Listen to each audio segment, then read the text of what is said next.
സുഹൃത്തുക്കളെ, എല്ലാവർക്കും നമസ്കാരം. ഇന്ന് നമ്മൾ പറയാൻ പോകുന്ന വിഷയം ആത്മഹൃദയത്തെ പറ്റിയാണ്, കൽബിനെ പറ്റിയാണ്. നമുക്കറിയാം, എല്ലാ പ്രവാചകന്മാരും ഋഷിവര്യന്മാരും ഉന്നതരായിട്ടുള്ള മഹത്തുക്കളും ഒക്കെ ഇവിടെ ഭൂമിയിൽ കഴിഞ്ഞു പോയിട്ടുണ്ട്. അവരൊക്കെ വന്നപ്പോൾ സമൂഹം എന്ന നിലക്ക് പലവർക്കും നിയമങ്ങളും ഒരു വ്യവസ്ഥിതിയും എല്ലാം ഉണ്ടാക്കിയിട്ടുണ്ട് എന്നുള്ളതാണ്. ശരീഅത്തും ഒക്കെ കൊണ്ടുവന്നിട്ടുണ്ട് ഓരോരുത്തരും. എന്നാൽ അവർ പ്രധാനമായിട്ട് ചെയ്ത സംഭവം, അവരൊക്കെ എന്തിനാണ് വരുന്നത്? ആത്മീയതക്കാണ്.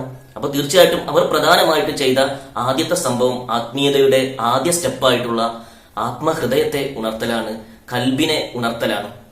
അതായത് മനുഷ്യൻ ഭൂമിയിലേക്ക് വരുമ്പോൾ ആത്മീയത എന്ന് പറഞ്ഞാൽ ആത്മാവിനെ ഉണർത്തലാണ്, വേറെ ഒന്നുമല്ല. അപ്പൊ മനുഷ്യൻ ഭൂമിയിലേക്ക് വരുമ്പോൾ ഇവിടെ അവൻ ശരീരമാകുന്ന വസ്ത്രം ധരിക്കുന്നുണ്ട്. അതുപോലെ തന്നെ അവന്റെ നഫ്സും ഭൗതികമായിട്ടുള്ള ലോകത്ത് ഉള്ളതാണ്. എന്നാൽ ആത്മീയതയിലേക്ക് പ്രവേശിക്കണമെങ്കിൽ ഇതിനപ്പുറം പ്രവേശിക്കേണ്ടതുണ്ട്.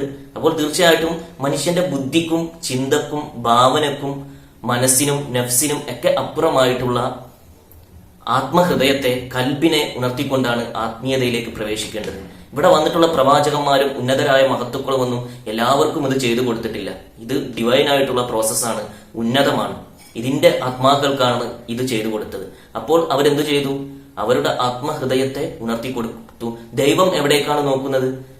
ഹൃദയത്തിലേക്കാണ്. അപ്പൊ ദൈവം നോക്കുന്ന ഇടം, ദൈവത്തോട് ഒരു ടെലിഫോൺ കണക്ഷൻ തന്നെ എടുക്കുന്ന ഇടം ഹൃദയമാണ്. അവിടെയാണ് യഥാർത്ഥ ആത്മീയത തുടങ്ങുന്നത്. എന്നാൽ നമ്മളിന്ന് ലോകത്ത് നോക്കിയാൽ ഇതൊന്നുമില്ലാതെ വേറെ എന്തൊക്കെയോ പറഞ്ഞ് മനസ്സിന്റെയും ഉപബോധ മനസ്സിന്റെയും ഒക്കെ പിടിയിലാണ് ഇന്നത്തെ ആത്മീയത എന്ന് പറയുന്ന ആത്മീയത അല്ലാത്ത എല്ലാ സരണികളും എന്ന് നമുക്ക് കാണാൻ കഴിയും. അപ്പൊ സുഹൃത്തുക്കളെ, ഇതൊക്കെ തീർച്ചയായിട്ടും വിശുദ്ധ ഗ്രന്ഥങ്ങളിലും പറഞ്ഞിട്ടുണ്ട്. വിശുദ്ധ ഗ്രന്ഥങ്ങളെല്ലാം പറയുന്നത് ആത്മഹൃദയത്തെ ഉണർത്താനാണ് എന്ന് നമുക്ക് നോക്കിയാൽ മനസ്സിലാവും. ബൈബിളിന്റെ ആദ്യത്തെ കൽപ്പന എന്താണ്? ദൈവമായ കർത്താവിനെ പൂർണ്ണ ഹൃദയത്തോടും, ദൈവത്തെ സ്വീകരിക്കേണ്ടത് പൂർണ്ണ ഹൃദയത്തോടെയാണ്. ഹൃദയം തുറന്നാലാണ് ദൈവത്തോട് കണക്ഷൻ ആകൽ. പൂർണ്ണ ആത്മാവോടും, കാരണം ഈ ആത്മഹൃദയം തുറന്നാലാണ് പിന്നീട് മനുഷ്യ ആത്മാവ് ഉണരൽ. അടുത്ത സ്റ്റെപ്പാണ് പൂർണ്ണ ശക്തിയോടും. മനുഷ്യാത്മാവിന് സഹായികളായിട്ടുള്ള, നമ്മൾ പല വീഡിയോയിലും പറഞ്ഞിട്ടുണ്ട്, മറ്റു ഫംഗ്ഷനുകളുണ്ട്. നിഗൂഢാത്മാവും രഹസ്യാത്മാവും അതിനിഗൂഢാത്മാവും ഒക്കെ ഉണ്ട്. അതൊക്കെ ഉണരൽ പിന്നീടാണ്. ഇങ്ങനെയാണ് ദൈവത്തെ സ്നേഹിക്കേണ്ടത്. അപ്പൊ യഥാർത്ഥ ഡിവൈൻ ലവ് വരുന്നത്, സ്വാർത്ഥമായിട്ടുള്ള സ്നേഹത്തിനപ്പുറം യഥാർത്ഥ സ്നേഹം വരുന്നത് ആത്മഹൃദയം തുറന്നാലാണ്. തീർച്ചയായിട്ടും ഇത് ഖുർആനും പറഞ്ഞിട്ടുണ്ട്.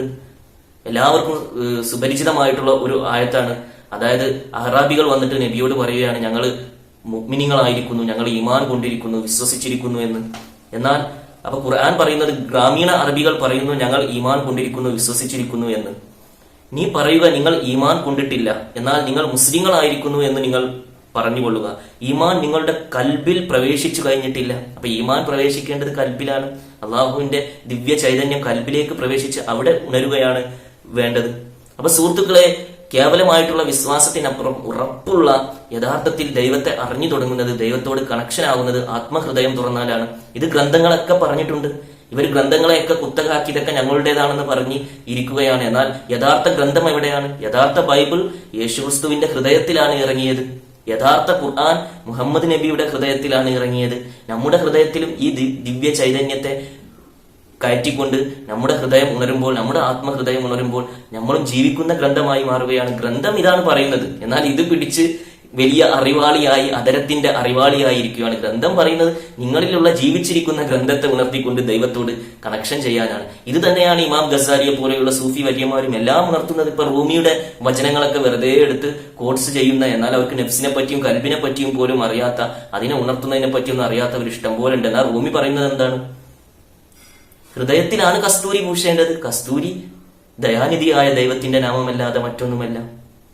നമ്മൾ വളരെ ലളിതമായിട്ട് പറഞ്ഞു പോവുകയാണ്. അപ്പോൾ എങ്ങനെയാണ് ആത്മഹൃദയം, കൽബ് തുറക്കൽ?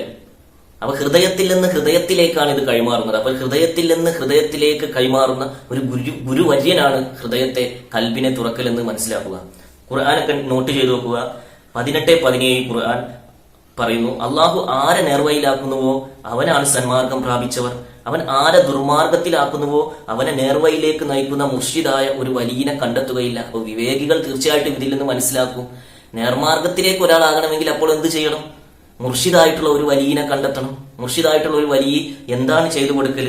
ഖുർആൻ 39:22 പറയുന്നു, ഇസ്ലാമിന് വേണ്ടി ഏതൊരാൾക്കാണോ അള്ളാഹു ഷഹർ സദർ ചെയ്തു കൊടുക്കുന്നത്. ഷഹർ സദർ എന്ന് പറഞ്ഞാൽ നെഞ്ചിനെ വിശാലമാക്കലല്ല. അങ്ങനെയാണെങ്കിൽ വല്ല ജിമ്മിനും പോയാൽ മതി. ഷഹർ സദർ എന്ന് പറഞ്ഞാൽ ഹൃദയത്തെ തുറക്കലാണ്. ഈ പ്രോസസ്സാണ് പറയുന്നത്. അവൻ തന്റെ രക്ഷിതാവിങ്കൽ നിന്നുള്ള നൂറിലായിരിക്കും. എന്നാൽ അള്ളാഹുവിന്റെ ദിക്റിനെ തൊട്ട് കൽബുകൾ കടുത്തു പോയവർക്കാകുന്ന നാശം. അത്തരക്കാർ വ്യക്തമായ ദുർമാർഗത്തിൽ അത്രേ. അപ്പൊ സന്മാർഗത്തിലാവുന്നവർ അള്ളാഹുവിന്റെ ദിക്ർ, അള്ളാഹുവിന്റെ നൂറ് കൽബിലേക്ക് പ്രവേശിപ്പിക്കും. അള്ളാഹുവിന്റെ ദിക്റിനെ, നൂറിനെ കൽബിലേക്ക് പ്രവേശിപ്പിക്കുന്നവനാണ് മുർഷിദായ വലിയ. യെശയ്യാ 29:13 ബൈബിളിൽ യെശയ്യാ 29:13 പറയുന്നു, കർത്താവ് അരുൾ ചെയ്തു, ഈ ജനം വാക്കുകൊണ്ട് മാത്രം എന്നെ സമീപിക്കുകയും അധരം കൊണ്ട് മാത്രം എന്നെ ആരാധിക്കുകയും ചെയ്യുന്നു. അതാണ് ഇന്നത്തെയും പ്രശ്നം. എല്ലാവരും വചനങ്ങളും ബൈബിളും ഖുർആനും ഒക്കെ പറയുന്നുണ്ട്, പക്ഷെ വാക്കുകൊണ്ടും അധരത്തിലും മാത്രമാണ്. യഥാർത്ഥത്തിൽ ഈ ഗ്രന്ഥങ്ങളൊക്കെ പിടിച്ച് കൂട്ടിക്കെട്ടിവരിയ്ക്കുകയാണ്. ഇതെന്താണോ പറഞ്ഞത് അത് ചെയ്യുന്നില്ല. എന്താണ് ചെയ്യേണ്ടത്? ഇവരുടെ ഹൃദയം എന്നിൽ നിന്ന് അകന്നിരിക്കുന്നു. ഹൃദയത്തെ ദൈവത്തിലേക്ക് കണക്ഷൻ ചെയ്യിപ്പിക്കണം.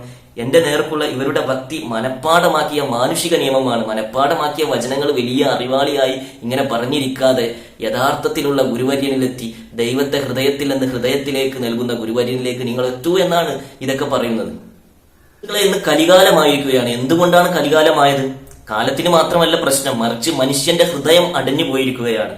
മത്തായി 15:8 ഈ ജനം അധരം കൊണ്ട് എന്നെ ബഹുമാനിക്കുന്നു, എന്നാൽ അവരുടെ ഹൃദയം എന്നിൽ നിന്ന് വളരെ അകലെയാണ്. ഇതുകൊണ്ടാണ് ഇവിടെ കലികാലമായത്. മാനവരാശിയുടെ ഹൃദയം അടിഞ്ഞിരിക്കുകയാണ് ദൈവത്തോടുള്ള കണക്ഷൻ. ഇവിടെ മതങ്ങളും ആത്മീയതയും എല്ലാം പറഞ്ഞുള്ള സംഭവങ്ങൾ ഉണ്ടെങ്കിലും ഈ അവസാന കാലത്ത് ഹൃദയം ദൈവത്തിൽ നിന്ന് അകലെയായിരിക്കുകയാണ്. 22:46 ഖുർആൻ പറയുന്നു, തീർച്ചയായും അന്ധത ബാധിക്കുന്നത് കണ്ണുകളെയല്ല, നെഞ്ചുകളിലുള്ള കൽബുകളെയാണ്, ഹൃദയത്തെയാണ് എന്ന് പറയുന്നു. അപ്പൊ തീർച്ചയായിട്ടും ഹൃദയം അടിഞ്ഞിരിക്കുന്നു. ഇവിടെ ഇരുട്ട് സംഭവിച്ചാൽ തീർച്ചയായിട്ടും ഇവിടെ ഒരു യുഗപുരുഷൻ അവതാരം വരുമെന്നുള്ളത് പറയുന്നുണ്ട്. ഭഗവാൻ കൃഷ്ണൻ പറയുന്നുണ്ട് വീണ്ടും അവതരിക്കുമെന്ന്. ഇവിടെ ഇരുട്ടാകുമ്പോൾ തീർച്ചയായിട്ടും അങ്ങനെ അവതരിച്ചിരിക്കുന്നു. എല്ലാവരും കാത്തിരുന്ന പല പേരുകളിൽ ഭഗവാൻ കൽക്കി എന്നും ഇമാം മഹദി എന്നും മിഷാഹ എന്നും അങ്ങനെ എല്ലാവരും കാത്തിരുന്ന ഇവിടെ അപാരമായ ഇരുട്ടായപ്പോൾ ഉന്നതമായിട്ടുള്ള ദിവ്യ വെളിച്ചവുമായിട്ട് നൂറുമായിട്ട് ഇമാമി മുബീൻ, ഇമാം മഹദി, ഭഗവാൻ കൽക്കി, സർക്കാർ റിയാസ് അഹമ്മദ് ഗോഹർ ഷാഹി വന്നിരിക്കുന്നു. അദ്ദേഹം ആദ്യമായിട്ട് എന്താണ് ചെയ്യേണ്ടത്? വളരെ വ്യക്തമാണ്. ആദ്യമായിട്ട് ആത്മഹൃദയത്തെ ഉണർത്തണം. ആദ്യമായിട്ട് യഥാർത്ഥ ആത്മീയത പഠിപ്പിക്കണം. അതിനും അപ്പുറമുള്ള ഇഷ്കുമായിട്ട്, സ്നേഹവുമായിട്ട്, ദിവ്യ സ്നേഹവുമായിട്ട് അവിടുന്ന് വന്നിരിക്കുന്നു. തീർച്ചയായിട്ടും അവിടുന്ന് ജാതി മത ദേശ വ്യത്യാസമില്ലാതെ എല്ലാവർക്കും ആത്മഹൃദയമുണ്ട്, കൽബുണ്ട്. അതിനെ ഉണർത്തിയിരിക്കുന്നു. കൽബിനെ ഉണർത്തി ദൈവത്തോട് കണക്ഷൻ ആക്കിയിരിക്കുന്നു. തീർച്ചയായിട്ടും ഇത് ആത്മീയതയിലെ വലിയ വിപ്ലവമാണ്. നേരത്തെ നമ്മൾ പറഞ്ഞു, പ്രവാചകന്മാരും ഉന്നത മഹത്തുക്കളും തന്നെ ഇത് കൊടുത്തിരുന്നത് വളരെ കുറച്ച് പേർക്കാണ്, ഡിവൈൻ ആയിട്ടുള്ള ആളുകൾക്കാണ്. എന്നാൽ അവസാന കാലത്ത് എല്ലാം അപ്ഡേറ്റ് ആവും. അതുകൊണ്ട് തന്നെ അവസാന കാലത്ത് ഉന്നതമായ ആത്മീയതയാണ് വരൽ. ഉന്നതമായിട്ടുള്ള നൂറുമായി ദിവ്യ വെളിച്ചമായി സർക്കാർ റിയാസ് അഹമ്മദ് ഗോഹർ ഷാഹി വന്നിരിക്കുന്നു. അദ്ദേഹത്തിന്റെ ഔദാര്യം കൊണ്ട് ഇഷ്ടം പോലെ മനുഷ്യരുടെ ഹൃദയങ്ങൾ ഉണർന്നിരിക്കുന്നു. ഇതാണ് ഏറ്റവും വലിയ വിപ്ലവം. ഇതാണ് ദൈവത്തോടുള്ള കണക്ഷൻ. ഇതാണ് അവസാന കാലത്തെ ആകാംക്ഷപൂർവ്വം ഹൃദയത്തിൽ ഉള്ളിൽ അണിഞ്ഞുകൊണ്ടുള്ള കാത്തിരിപ്പ്. ഹൃദയം ഉണർന്നാലാണ് മറ്റുള്ളതെല്ലാം ഉണരുന്നത്. സുഹൃത്തുക്കളെ, നമ്മുടെ നഫ്സ്, നമുക്കറിയാം, നമ്മളിൽ ഭയവും അത്യാഗ്രഹവും ആഗ്രഹവും ഒക്കെ ഉണ്ടാക്കുന്ന നഫ്സ്, ഇതിനെ ശുദ്ധീകരിച്ച ശേഷമാണ്, മുന്നേയൊക്കെ 12 കൊല്ലം ഇതിനെ ശുദ്ധീകരിച്ച ശേഷമാണ് ഈ ദിക്റെ കൽബ് കൊടുക്കുക. എന്നാൽ ഔദാര്യവാനായ സർക്കാർ അതിനു മുമ്പേ തന്നെ ആത്മീയത അപ്ഡേറ്റ് ചെയ്തുകൊണ്ട് ജനങ്ങളിലേക്ക് ഈ ദിക്റെ കൽബിനെ, ഈ ഹൃദയത്തെ ഉണർത്തുന്ന മഹാദിവ്യ കലയെ ഇട്ടുകൊടുക്കുകയാണ്.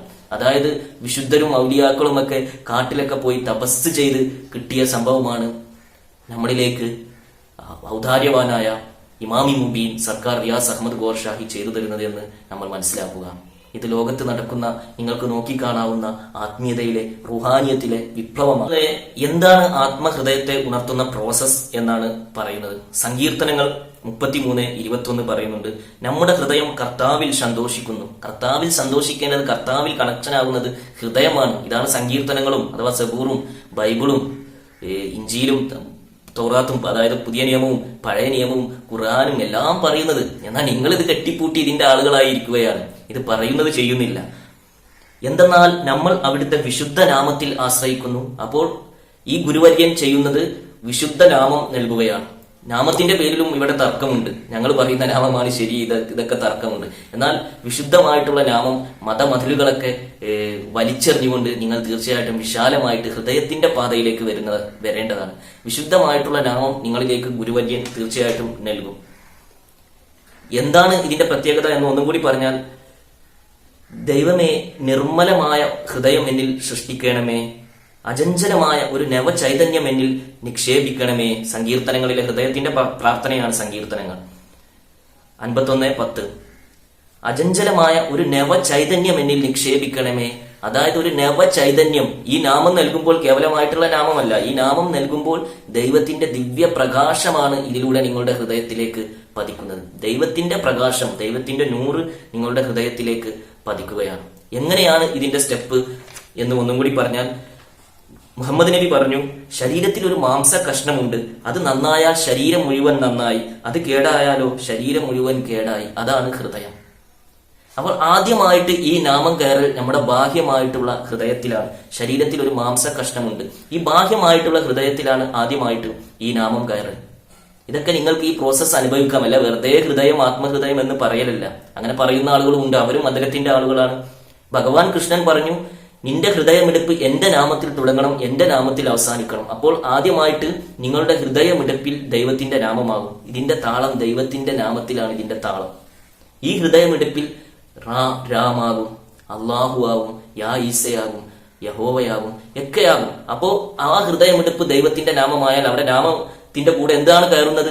ദൈവത്തിന്റെ ദിവ്യ ചൈതന്യം, നവചൈതന്യം, ഉന്നതമായിട്ടുള്ള പ്രകാശം, ദൈവിക പ്രകാശം അവിടെ കയറും. അപ്പോൾ ഇത് രക്തത്തിൽ അലിയും.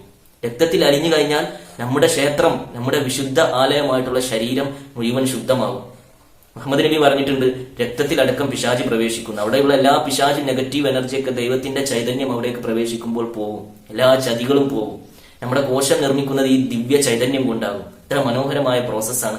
അപ്പോൾ ഇത് ആയി നമ്മുടെ ശരീരമൊക്കെ ദിവ്യ ആലയമായി മാറിയാൽ തീർച്ചയായിട്ടും നമ്മുടെ ബാഹ്യ ഹൃദയത്തിന് അപ്പുറമുള്ള ബുദ്ധിക്കും ചിന്തക്കും മനസ്സിനും ഒക്കെ അപ്പുറമുള്ള യഥാർത്ഥ ആത്മഹൃദയം ഉണരും. അപ്പോഴാണ് നമ്മൾ ദൈവത്തോട് കണക്ഷൻ ആകുന്നത്. പ്രിയ സുഹൃത്തുക്കളെ, അപ്പോഴാണ് യഥാർത്ഥത്തിൽ ഈ ആത്മഹൃദയം ഉണർന്നു കഴിഞ്ഞാലുള്ള പ്രത്യേകത എന്താണെന്ന് പറഞ്ഞാൽ, ദൈവത്തോട് കണക്ഷൻ ആകുന്നു, നമ്മുടെ യഥാർത്ഥ ആത്മീയ യാത്ര തുടരുന്നു. അതിനപ്പുറം അപ്പോഴാണ് നമുക്ക് തിരിച്ചറിയാൻ കഴിയുന്നത്.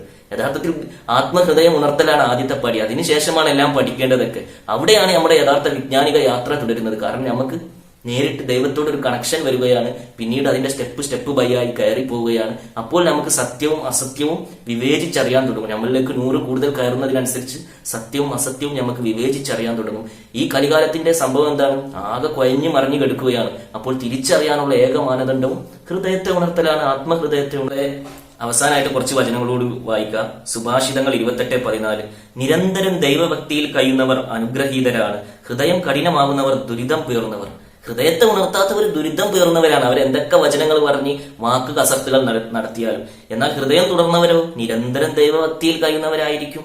ഇതാണ് മുഹമ്മദ് നബി പറഞ്ഞത്, എന്റെ കണ്ണ് ഉറങ്ങും പക്ഷെ കൽബ് ഉറങ്ങില്ല. കൽബിൽ നിരന്തരമായ ദൈവിക നാമം അടിച്ചുകൊണ്ടേയിരിക്കും. അവിടെ നിരന്തരമായിട്ടുള്ള സലാത്ത്, നിരന്തരമായിട്ടുള്ള നിസ്കാരം നടക്കുകയാണ്. അവസാനമായിട്ട് ഒരു വചനം കൂടി വായിക്കാം. എസെക്കിയേൽ 11:19. അവർക്ക് ഞാൻ ഒരു പുതിയ ഹൃദയം നൽകും, ഒരു പുതിയ ചൈതന്യം അവരിൽ ഞാൻ നിക്ഷേപിക്കും, അവരുടെ ശരീരത്തിൽ നിന്ന് ശിലാഹൃദയം എടുത്തുമാറ്റി മാംസള ഹൃദയം കൊടുക്കും.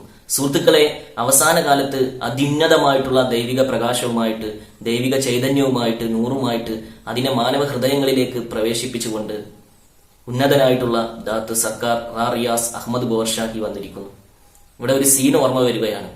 ലക്ഷബന്ദി തെരീക്കത്തിന്റെ ഉന്നതനായിട്ടുള്ള ഷെയ്ഖ്, അദ്ദേഹം ഈ അടുത്താണ് വഫാത്തായത്. അദ്ദേഹം സർക്കാർ റിയാസ് അഹമ്മദ് ഗോർഷാഹിയിലേക്ക് വരുന്ന ഒരു സീനുണ്ട്. അദ്ദേഹം ദസ്തി കൊണ്ടാണ് വരുന്നത്. ഇത് മനസ്സിലാക്കാൻ വേണ്ടി പറയാണ്. അപ്പൊ ഇവിടെ തെരീക്കത്തിന്റെ ആത്മീയ സരണികൾ എന്ന് പറയുന്നവർക്ക് വരെ ഹൃദയത്തെ പറ്റി ഒന്നും അറിയില്ല. അതുകൊണ്ടാണ് ഇത് കലികാലമായത്. ഇതൊക്കെ ഇല്ലാതെയായിരിക്കുന്നു. മതങ്ങളും ആത്മീയ സരണികളും ഒക്കെ അതരത്തിന്റെ ആളുകളായിരിക്കുന്നു. അപ്പോൾ സർക്കാർ റിയാസ് അഹമ്മദ് ഗോർഷായി അവരോട് പറയുന്നുണ്ട്, ദസ്വിയിലല്ല ജപമാകേണ്ടത്, ഹൃദയത്തിലാണ്, ഹൃദയത്തിന്റെ മിടിപ്പിലാണ്. ഈ ഒരു പ്രോസസ്സ് പോലും തീർച്ചയായിട്ടും ആർക്കും അറിയില്ല എന്നുള്ളതാണ്.